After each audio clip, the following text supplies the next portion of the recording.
Сол себепті жай алмаймын. Морозилке салып тастаймын. Бір сүйек.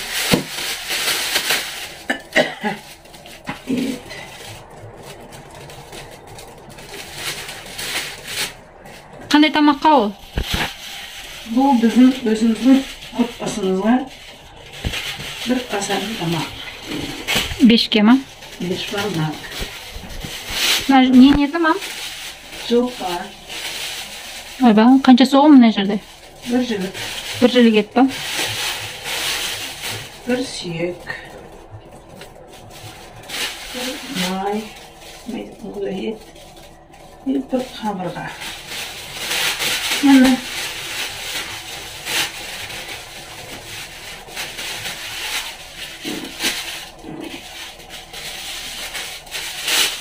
Төс қаны төс.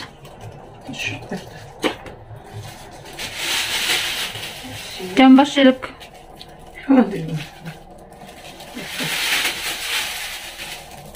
Пакеттерге не үшін салады?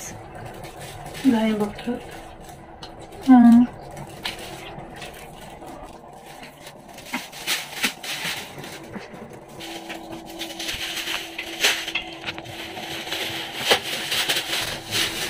Етті тұздап, суын ағыз болғаннан кейін жақсылап пакетке салып қойған дұрыс. Тамақты басатын кезде, ет асатын кезде пакеттен алып сразу тамақ істеуге және мұздан ертіп шығарып қоюға өте ыңғайлы болады екен. Нағыз күшті лайфхак.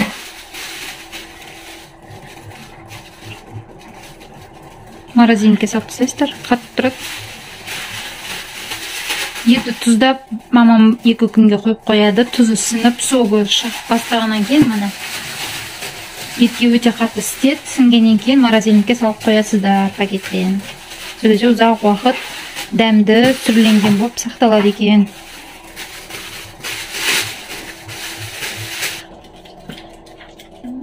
Үлкен сүйек. Анаққа. Бәрі бешбармаққа болып кетейін деп тұрам мына жерде. Сорпа суға қалдырмадыңыз ба? Сорпа суға бұндай да істемейді. Мына енді только етке ғой бешбармаққа, асқанға.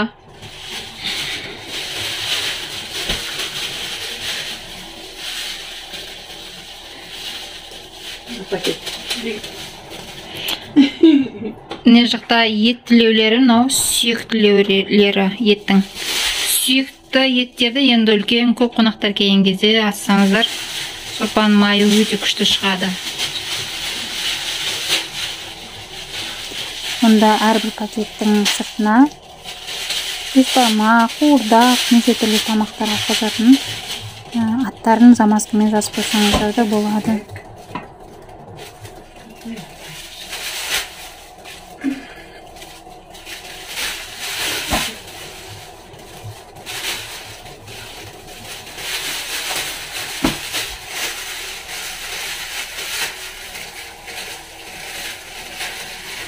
Соғымдарыңыз шикімді болсын.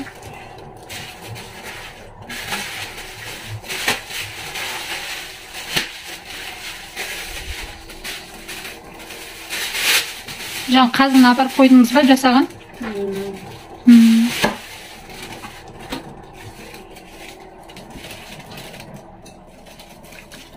Достар, каналға тіркеліп отырамыз.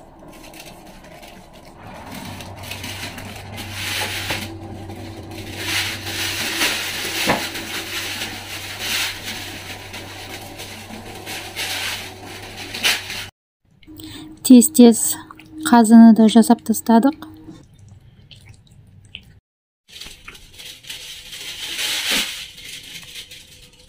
Бұл жерде қанша мұның еті жатыр ма? 80. 80 мың қалдыңыз ба? Жылқының еті килограмм қаншадан? 2600. 2600-ден 2600-ден жылқының еті. Қанша килограмм шықты не жерде? 30. 30 килограмм ба? Мына ет бір талай ет болып тұр ғой. Қанша уақытқа жетеді екен мұның бәрі? Алда көптен бері жатыр.